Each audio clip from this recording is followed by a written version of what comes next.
감히 하나님의 은혜가 여러분 가운데, 오늘 우리 예배 가운데 충만하시기를 주님의 이름으로 축원합니다. 창세기 50장 26절에 의하면 요셉은 110세에 죽었다고 했습니다. 요셉이 30세에 애굽의 총리가 된 지 80년이라고 하는 장장한 세월을 1인지하 만인지상의 자리에 있었음을 말씀하고 있는 것이라고 할 수가 있겠습니다. 애굽의 정권은 바뀌었었어도 요셉은 여전히 애굽의 총리로 재임을 했습니다. 그는 애굽의 사람들에게 여전히 외국인이었지만 그의 신분은 감히 범접할 수 없는 애굽의 실력자, 총리였습니다. 그만큼 영화를 누렸다는 이야기죠. 80년의 세월 동안 애굽에서 총리로 그 권력을 누리고 살았던 것입니다. 우리가 기억해야 할 것은 요셉이 애굽의 제2의 실력자의 자리인 총리가 되기까지 약 30년의 세월, 특별히 애굽에 팔려와서 총리가 되기까지 13년이라고 하는 이 세월은 너무나 견디기 힘들고 어려운 그런 시기였습니다. 그 시기를 우리는 밑바닥 인생 그렇게 부릅니다. 그 13년의 세월은 정말 힘들고 어려운 그런 노예의 삶이었고 또 죄인의 삶이었지 않습니까? 요셉에게 이 13년의 세월 속에는 사람이 누리는 즐거움이라고 하는 것을 찾아볼 수 없습니다. 누가 노예의 삶을 즐겁다고 하겠습니까? 누가 죄인의 삶을 즐겁다고 하겠습니까? 그에게 이 13년의 세월은 지워버리고 싶은, 되돌리고 싶은 그런 괴로운 시간들이었다고 할 수가 있는 것이죠. 그러나 그는 이 13년의 세월을 억울하다, 분하다, 그런 감정이나 말에 함몰돼서 사는 그런 삶을 살지 않았습니다. 그에게 있어서 하나님 없는 삶은 한순간도 없었다라고 하는 것을 우리가 그의 이 13년뿐만 아니라 그의 고향에서의 삶, 그리고 80년 동안 애굽의 총리로 살아온 그 모든 삶 속에서 우리가 정말 중요하게 발견할 수 있는 한 가지 사실이라는 것입니다. 한마디 한마디 그 말 속에서 그는 하나님 없는 삶은 한순간도 나는 생각할 수 없다. 그런 삶을 살았습니다. 그의 말 속에는 하나님이 살아 있습니다. 그의 행동 속에 하나님이 살아 있습니다. 그의 평생의 이러한 언행은 한결같았다라고 하는 것을 발견할 수가 있습니다. 창세기 39장에는 요셉이 자신의 주인인 보디발의 아내가 추파를 던졌을 때 그는 이렇게 말했습니다. 9절 말씀을 보면 내가 어찌 이 큰 악을 행하여 하나님께 죄를 얻으리까? 하나님께 내가 어떻게 죄를 짓는 모습을 보일 수 있는가? 이런 얘기죠. 그리고 10절 말씀을 보면 더 단호한 그런 태도를 취하는 것을 볼 수가 있습니다. 여인이 날마다 요셉에게 청하였으나 요셉이 듣지 아니하여 동침하지 아니할 뿐더러 함께 있지도 아니하니라. 요셉은 노예입니다. 한가할 수 없는 그런 위치에 놓여 있었던 겁니다. 그러나 그는 하나님을 앞세우고 요셉이 하나님을 앞세우고 내가 어떻게 이런 악을 행할 수 있습니까? 하면서 단호하게 분명하게 행동했습니다. 하나님 앞에서 그는 나는 결코 죄를 지을 수가 없다. 아주 단호하고 명료하게 그는 확실하게 끊어내는 것을 볼 수가 있습니다. 요셉은 그 누구도 두려워하거나 무서워하지 않았습니다. 그러나 하나님만은 두려워했습니다. 하나님만은 무서워했고 하나님만은 두려워했습니다. 그는 하나님께서는 살아계시고 사람의 일거수일투족을 다 살피시는 분이시다. 악에 대해서는 심판을, 선에 대해서는 반드시 보상하시는 하나님이시다라고 하는 사실을 알았고 그리고 믿는 사람이었습니다. 그렇기 때문에 보디발의 아내는 여기 아무도 없다. 여기 아무도 없다. 여기 아무도 없다. 그러면서 불륜을 시도하려고 했지만 요셉은 여기 하나님이 계시다. 할렐루야. 여기 아무도 없다라고 하는 보디발의 아내에 맞서서 요셉은 여기 하나님이 계시다. 그렇게 말을 하고 그렇게 행동을 했습니다. 불신앙으로 다가오는 사람에게 신앙으로 막아서는 그런 모습을 요셉이라고 하는 이 사람의 삶 속에서 발견할 수 있는 것입니다. 사랑하는 성도 여러분, 성결은 그냥 되는 것이 아닙니다. 요셉이 가진 하나님의 현존성에 대한 신앙이 없이는 불가능한 것이 성결입니다. 하나님의 현존 신앙, 하나님께서 지금 이곳에 계시다라는 것이요. 이것이 하나님 현존 신앙입니다. 하나님이 지금 이곳에 실제적으로 와 계시다. 이 신앙 없이는 우리가 성결한 삶을 살아가기가 어렵다라는 거예요. 사실 이 보디발의 아내가 여기 아무도 없다. 그건 사실입니다. 눈에 보이는 그 누군가가 보이지 않습니다. 요셉과 자신 외에는, 자신과 요셉 외에는 그 공간 속에 아무도 없습니다. 그 말은 사실입니다. 그러나 그는 영적인 눈이 어두운 사람이었죠. 요셉이 볼 수 없는, 요셉이 보는 그 하나님을 이 여인은 볼 수 없었던 거죠. 하나님이 여기 계십니다. 사람들이 자신의 은행 심사를 정제되지 않은 것으로 표출하는 그 배경에 이 하나님을 향한 이 현존 신앙, 이것이 없기 때문에 그렇습니다. 오늘 우리 모두도 마찬가지예요. 우리가 하나님을 믿는다고 하면서도 여기 아무도 없다라고 생각하고 또 그렇게 말하고 그렇게 행동한다면 그 사람은 실제적으로 하나님의 현존성을 믿지 않는 거예요. 실제 내 삶의 현장 속에 지금 와 계시다고 하는 그 하나님의 실존, 하나님의 현존, 그것에 대해서 부정하는 거죠. 사랑하는 성도 여러분, 우리는 하나님의 존재하심에 대해서 초월성과 내재성을 확실하게 인정해야 됩니다. 이것이 하나님에 대한 바른 신앙입니다. 다시 말씀을 드리면 하나님은 우리와 멀리 떨어져 계시다. 이게 하나님의 초월성이죠. 하나님은 우리와 멀리 떨어져 계신다. 이건 초월성입니다. 동시에 하나님은 우리와 함께 거하신다.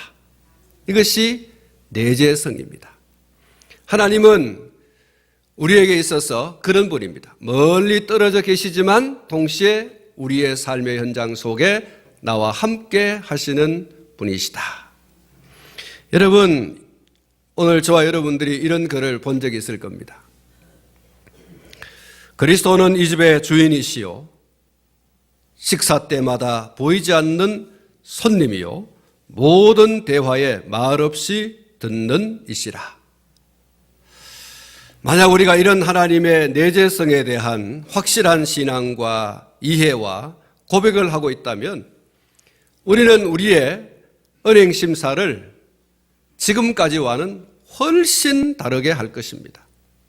그리고 우리의 삶은 지금까지와는 훨씬 다를 것입니다. 우리의 신앙의 그런 이해와 고백 속에 하나님의 초월성은 확실하지만 하나님의 이 내재성에 대해서 불확실하고 그리고 부정하는 그런 이해와 고백이 있을 수 있습니다. 여러분, 우리는 하나님의 초월성과 내재성을 함께 이해하고 함께 고백하고 사실 그렇게 우리의 신앙 가운데 녹아져 있어야 됩니다. 그래야지만 우리의 은행 심사가 지금보다 훨씬 달라지고 우리의 삶이 지금보다 훨씬 달라질 수 있습니다. 요셉은 하나님의 내재하심을 믿는 신앙이 확고부동했습니다. 그렇기 때문에 아무도 없다고 하면서 유혹하는 보디발의 아내의 말에 단 한마디로 뿌리칠 수 있었던 거죠. 하나님이 지금 이곳에 있습니다. 하나님이 지금 여기 있습니다. 한번 따라하겠습니다. 하나님이 지금 이곳에 계십니다. 할렐루야. 이 하나님 현존신앙, 하나님의 내재성, 여러분 오늘 저와 여러분들이 이것을 확실하게 믿고 고백해야 할 줄로 믿습니다. 그래야 여러분 범죄를 거절할 수 있고 악한 행위를 거부할 수 있고 거기서 떠날 수 있습니다. 하나님께서 기뻐하시고 좋아하시는 그런 정결한 신부로서 자기를 깨끗하게 할 수 있는 그런 삶을 살아갈 수 있는 것이죠. 창세기 40장 8절 말씀에 보면 요셉의 말 속에 하나님께서 살아 계시는 것을 볼 수가 있습니다. 그들이 그에게 이르되 우리가 꿈을 꾸었으나 이를 해석할 자가 없도다. 요셉이 그들에게 이르되 해석은 하나님께 있지 아니하니까 청하건대 내게 이르소서. 요셉과 함께 감옥살이하는 왕의 술 맡은 자와 떡 굽는 자가 어느 날 동시에 꿈을 꿨습니다. 그것을 해석하는 자가 없어서 전전긍긍하고 있을 때 요셉이 그 꿈의 해석은 하나님께 있다라고 하면서 하나님의 이름을 증거하는 것을 볼 수가 있습니다. 사람이 할 수 없는 인생길의 수수께끼, 나는 내일 어떻게 될까? 내 인생의 미래는 어떻게 될까?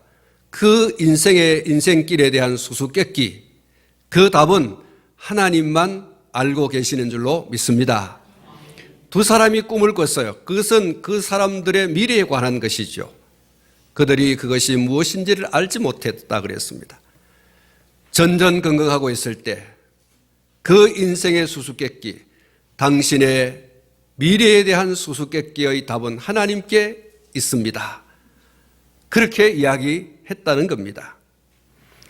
요셉은 그 사실을 이야기했습니다.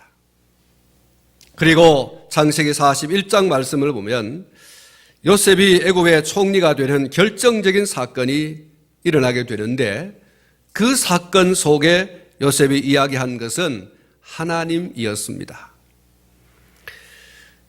창세기 41장 25절 말씀에 보면 요셉이 바로에게 아뢰되 바로의 꿈은 하나라. 하나님이 그가 하실 일을 바로에게 보이심이니이다. 28절 말씀, 내가 바로에게 이르기를 하나님이 그가 하실 일을 바로에게 보이신다 함이 이것이라. 32절 말씀에 보면 바로께서 꿈을 2번 겹쳐 꾸신 것은 하나님이 이 일을 정하셨습니다. 하나님이 속히 행하시리니 라고 했습니다. 바로 앞에서 요셉은 오직 하나님으로 충만했습니다. 그 입에서 나오는 말은 모두 하나님이었습니다. 요셉의 말에는 하나님이 살아 계셨습니다. 창세기 41장 51절 52절 말씀 보면 요셉이 자기 아들들의 이름을 짓습니다. 그 아들의 이름이 므낫세와 에브라임입니다. 이 아들들의 이름 속에 하나님이 생생히 살아 계십니다. 므낫세라고 하는 이름의 뜻은 하나님이 내게 내 모든 고난과 내 아버지의 온 집을 잊어버리게 하셨다, 그런 뜻을 가지고 있습니다. 에브라임이라고 하는 이름의 뜻은 하나님이 나를 내가 수고한 땅에서 번성하게 하셨다라고 하는 뜻을 가지고 있는 이름입니다. 요셉은 자기 아들의 이름을 부를 때마다, 그리고 그 아들들 또한 누군가가 자기들의 이름을 부를 때마다 하나님을 떠올리고 하나님께서 베푸신 은혜를 회상하고 하나님께 감사하고 또 하나님의 은혜를 더욱 의지하고 그리고 여전히 하나님의 은혜로 살아갈 것에 대한 믿음을 견고하게 했을 겁니다. 므낫세야, 에브라임아 이렇게 부를 때마다 요셉은 지난날 하나님과 함께, 하나님께서 함께 해주셨던 그런 삶을, 그리고 하나님께서 은혜를 주셔서 여기까지 왔다는 사실을 그는 깊이 깨닫게 될 겁니다. 아, 내가 하나님의 은혜로 여기까지 왔구나. 그리고 또 앞으로 여전히 하나님의 은혜로 나는 살아가겠구나. 요셉은 자기 아들들의 이름 속에 이렇게 하나님이 생생히 살아있게 했던 겁니다. 므낫세도 삶을 살아가면서, 에브라임도 삶을 살아가면서 하나님의 은혜로 살아왔고 하나님의 은혜로 살아간다라고 하는 그 신앙 가운데 확실하게 섰을 겁니다. 그 이름이 그랬어요.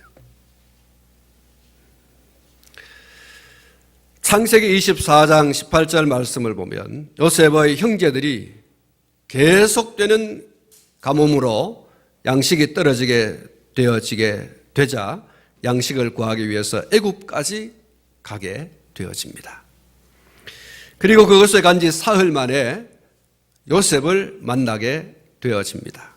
요셉은 그 첫 번째의 대면에서 이렇게 고백을 합니다. 사흘 만에 요셉이 그들에게 이르되 나는 하나님을 경외하노니 너희는 이같이 하여 생명을 보존하라. 할렐루야. 한번 따라하겠습니다. 나는 하나님을 경외하는 사람입니다. 사랑하는 성도 여러분, 요셉이 자기 형제들을 만났습니다. 그 형제들과의 만남 속에서 그는 이렇게 이야기하죠. 거의 한 20년의 세월이 지났죠. 그 세월 속에서 형제들을 만나보지 못했었습니다. 근데 형제들이 이 가뭄을 인하여서 자기 앞에 왔을 때 그는 그 형제들 앞에서 이렇게 고백하는 거예요. 나는 하나님을 경외하는 사람입니다. 당신들도 하나님을 경외하기를 바랍니다. 요셉의 이 창세기 24장 18절 말씀은 그런 말씀이죠. 나는 하나님을 경외합니다. 그래서 하나님을 경외하는 나는 하나님이 내 생명을 지금까지 보존해 주셨습니다. 이 말 속에 여러분도 하나님을 경외하여 생명을 보존하라는 얘기가 들어있는 것이죠. 사랑하는 성도 여러분, 우리는 어디에서 누구를 만나든지 먼저 내가 예수를 그리스도로 믿는 사람이라는 사실을 이야기할 수 있어야 됩니다. 저 사람은 내가 예수 믿는다는 사실을 이야기하면 나와 관계하지 않을 거다라고 하는 그런 선제적 어떤 담을 샀고 내가 예수 믿는 사람이라는 사실을 이야기하지 않는다면 나는 예수쟁이가 아닌 거예요. 내 앞에 서 있는 사람이 누구이든 간에 그 수가 많든 적든 간에 그 지위 고하를 막론하고 그 사람이 예수를 믿는 사람이든 안 믿는 사람이든 간에 나는 예수 믿는 사람이다라는 사실을 이야기하라는 거예요. 할렐루야. 여러분, 성경 말씀 가운데 요한복음 12장 42절로 43절 말씀 가운데 보면 이런 말씀이 있습니다. 그러나 관리 중에도 그를 믿는 자가 많되 바리새인들 때문에 드러나게 말하지 못하니 이는 출교를 당할까 두려워함이라. 그들은 사람의 영광을 하나님의 영광보다 더 사랑하였더라. 출교를 당할까 두려워해서 예수를 믿기는 믿지만 예수를 믿는다는 얘기를 하지 못했다 그랬어요. 왜 그랬느냐? 사람의 영광을 하나님의 영광보다 더 사랑하였더라. 오늘 예수 믿는다고 하는 사람들 많이 있습니다. 25%나 되는 우리 이 대한민국 안에서 25%가 그리스도인이라고 하지 않습니까? 여러분, 이 25%나 되는 그리스도인들 가운데 나는 예수 믿는 사람입니다라고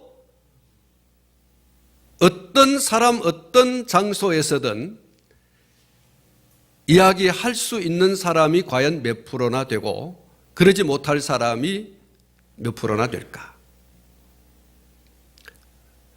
조직사회에서 내가 예수 믿는 사람이다라고 하는 이야기를 함부로 하지 못할 그런 곳이 많이 있습니다. 그런 곳에서도 어떤 사람들은 나는 예수 믿는 사람입니다라고 당당히 이야기하는 사람이 있는 반면에 소외되어지고 사람들에게 불이익을 당할까 두려워서 예수 믿는다고 하는 사실을 감추는 사람들도 많이 있다는 사실입니다. 여러분 어떻습니까? 나는 예수 믿는 사람입니다 라고 당당히 여러분의 살아가는 삶의 현장 속에서 조직사회에서 이야기하고 계십니까? 예수 믿는 사람이라고 하는 이야기를 하면 나는 담배를 못 피우고 예수 믿는 사람이라고 하면 나는 술을 못 먹고 예수 믿는 사람이라고 하면 나는 말도 좀 조심해야 되고 예수 믿는 사람이라고 하면 나는 행동도 좀 조심해야 되고 예수 믿는 사람이라고 하면 그 조직사회의 우두머리가 예수 믿지 않는 사람이기 때문에 고가 점수를 받을 수도 없고 승진도 할 수 없는 그러한 사실을 알게 되어졌을 때 내가 예수 믿는 사람이요 하고 말하기는 쉽지 않을 겁니다. 혹 여러분 그런 분이 안 계시겠죠? 우리 교회는. 여러분 오늘 저와 여러분들은 언제 어디서든지 어떤 불이익과 손해를 무릅쓰고라도 나는 예수 믿는 사람이요 할 수 있기를 축원합니다. 여러분 가나안에서 올라온 형제들, 요셉은 알고 있지만 그 형제들은 알지 못하는 가운데 있습니다. 그는 이방 사람에게 이야기하는 거죠.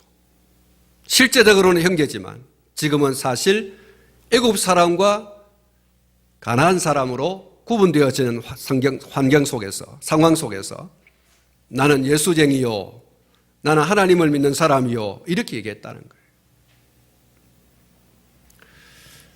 여러분 애굽 사회에서 내가 하나님을 믿는다라고 하는 신앙을 드러내기가 어렵습니다. 쉽지 않아요.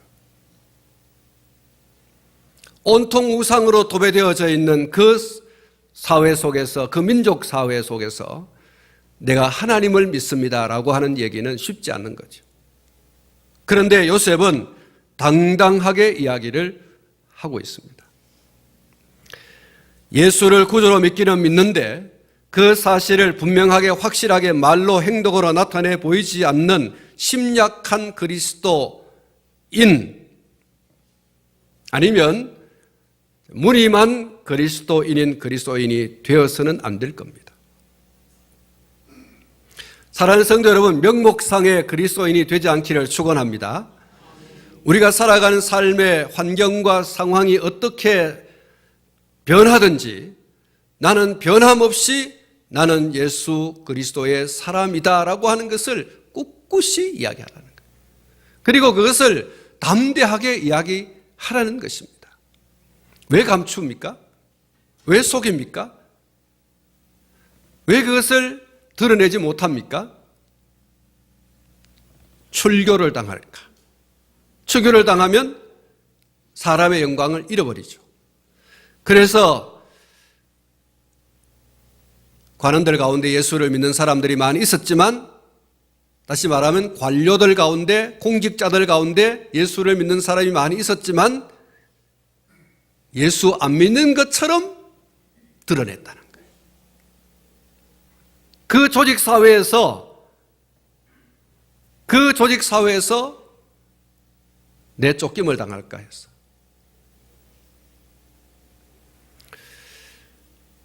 하나님의 영광보다 사람의 영광을 더 사랑했기 때문에.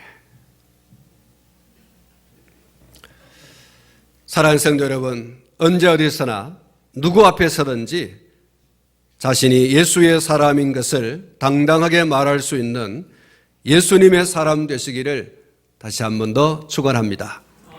난 예수가 좋다오. 난 예수가 좋다오. 주를 사랑한다던 베드로 고백처럼 난 예수를 사랑한다오. 요셉은 약 20년 만에 형제를 만난 그 자리에서 그는 분명하고도 확실하게 이야기합니다. 나는 하나님을 경외하는 사람입니다. 사랑하는 성도 여러분, 우리가 상고한 바가 있습니다마는 바울 사도가 예수 증거한다는 이유 때문에 구금을 당하여 신문을 당하죠. 그때 바울은 이렇게 얘기합니다. 베수도여, 아그리빠 왕이여, 당신들도 나와 같이 예수를 믿었으면 좋겠습니다. 내가 오늘 이 결박된 것 외에는 당신들과 여기 둘러서 있는 모든 사람들이 다 예수를 믿었으면 좋겠습니다. 바울은 미쳤다는 소리를 들었습니다. 너 정말 미쳤구나. 예, 나는 미쳤어요. 예수에 미쳤어요. 여러분도 예수에 미치기를 바랍니다. 그렇게 얘기를 했어요. 얼마나 당당합니까?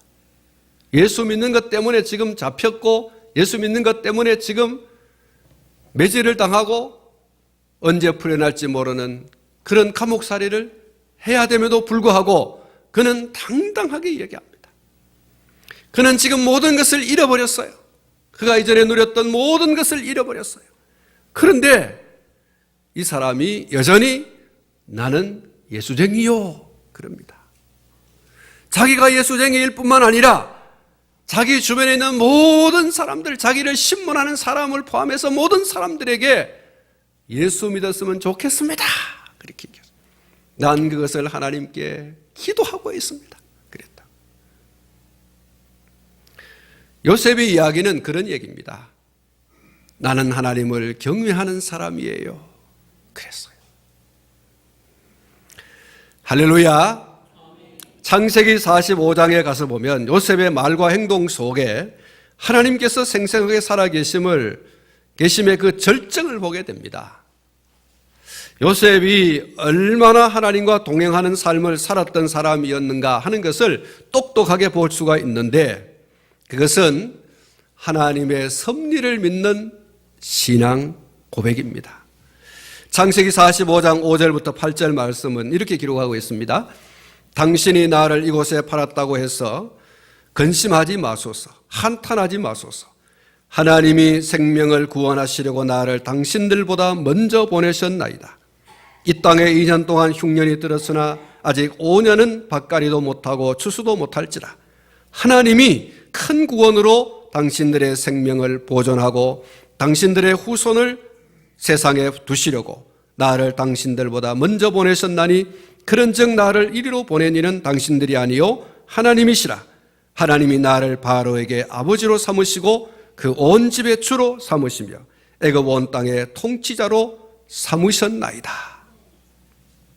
여러분, 요셉의 이 말 한마디 한마디 속에 하나님께서 생생하게 살아있지 않습니까? 하나님이 지금 자기들의 안위를 걱정하고 있는 형제들에게 그는 하나님이 이렇게 하나님 이야기로 그의 한마디 한마디 말 속에 충만하게 하는 그런 모습을 볼 수가 있지 않습니까?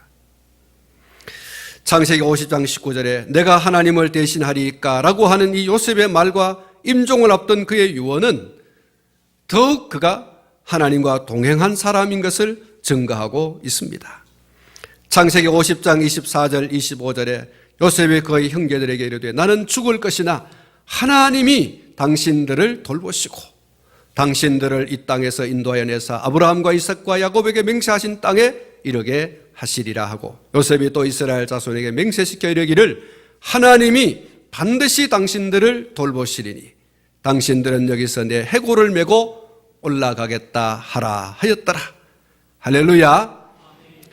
요셉의 이 말, 요셉의 이 행동, 그의 모든 삶에 하나님 없는 그런 삶을 생각할 수 없습니다.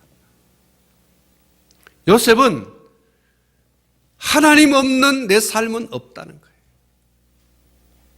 하나님이 있어야 내가 있고 하나님이 없으면 나도 없다는 거예요. 여러분, 오늘 저와 여러분들에게 이 신앙이 분명할 수 있기를 축원합니다. 하나님 없으면 나도 없고 하나님이 있으면 나도 있다는 거예요.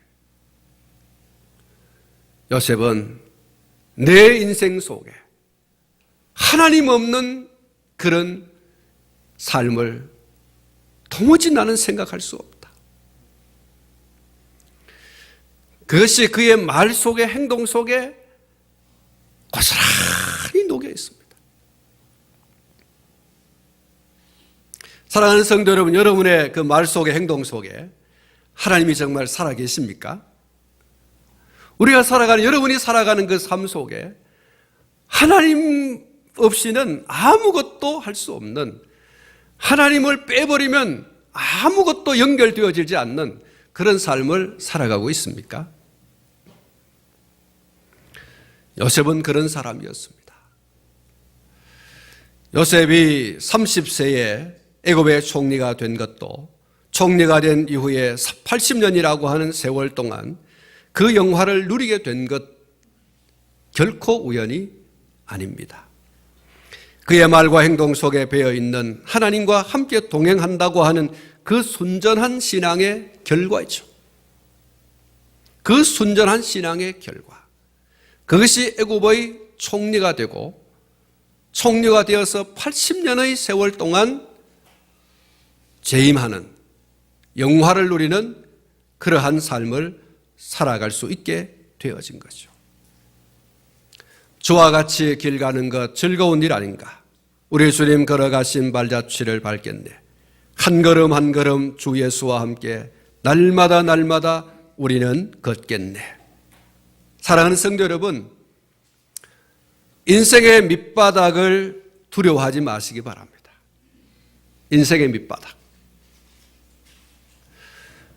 요셉은 13년 동안의 인생의 밑바닥을 살았습니다. 그 인생의 밑바닥을 나는 끝장났다, 그런 사고로, 그런 의식으로, 그런 말과 행동으로 살지 않았어요. 그 13년의 밑바닥 생활 속에서 그는 한 번도 자기 자신의 신세를 한탄하거나 하나님이 자기를 버렸다고 하거나 인생의 극단적인 어떤 선택을 한 적이 없었어요. 그는 그런 환경과 상황 속에서도 하나님이 지금 이곳에 계신다, 하나님이 나와 함께 지금 여기 계신다, 그 신앙으로 자기 자신을 성결하게 하는 삶을 살았어요. 그 신앙의 결과 하나님은 그를 이렇게 많은 사람들 가운데, 모든 인생들 가운데 높이 세우시는 그런 사람으로 하나님께서 세워주셨습니다. 인생의 밑바닥을 두려워하지 말고 그럴 때라도 하나님을 믿고 의지하는 신앙을 견고하게 할 수 있기를 축원합니다. 말과 행동 속에 하나님께서 살아계시게 할 수 있기를 바랍니다. 그것이 반전의 인생으로 만드는 하나님의 능력의 손에 붙잡히는 영광을 얻는 주인공이 되는 겁니다. 사랑하는 성도 여러분, 인생의 성공과 실패, 사람에게 달려있는 것이 아니라 하나님께 달려있음을 믿으시기를 바랍니다. 하나님이 어떤 인생을 손에 붙잡으시고 세우시는가? 1인지야 만인지상의 자리에 하나님이 세우시는 그런 인생이 되는가? 오늘 요셉처럼 밑바닥 인생이 되었다고 하더라도 그 밑바닥 인생 살이 속에서 하나님은 살아계시다. 하나님이 나와 함께 지금 여기 계신다. 그 신앙을 확실하게 붙들고 자기를 성결하게 하는 사람. 여러분, 이게 준비된 인생 아닙니까? 자기 자신을 준비하는 인생이에요. 사랑하는 성도 여러분, 혹 여러분의 인생살이가 정말 힘들고 어렵다고 생각하십니까?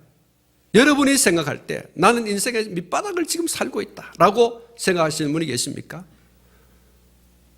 요셉처럼 이런 신앙으로 준비할 수 있기를 축원합니다. 여러분, 성경에 보면 마침내라는 말씀이 있습니다. 때가 되매라는 말씀도 있습니다. 준비되면 하나님은 틀림없이 당신의 능력의 손에 붙잡으셔서 세우시는 그런 일을 행하실 줄로 믿습니다. 그 주인공이 오늘 우리 모두가 되셔야 되는 거죠. 인생의 밑바닥을 두려워하지 말아라. 그 인생의 밑바닥을 어떻게 준비하느냐에 따라서 내 인생은 달라진다는 거예요. 반전의 인생. 그 인생길을 걸어갈 수 있는 사람은 준비하는 사람이에요. 할 수 없다, 안 된다, 못한다. 나는 끝장이다. 더 이상 헤어날 길이 없다. 정말 헤어날 길이 없어요. 인생 끝장입니다. 하나님을 믿는 믿음 안에 준비하면 하나님은 때가 되매 마침내 들어서는 인생이 될 줄로 믿습니다. 그런 인생 되시기를 축원합니다. 기도하겠습니다.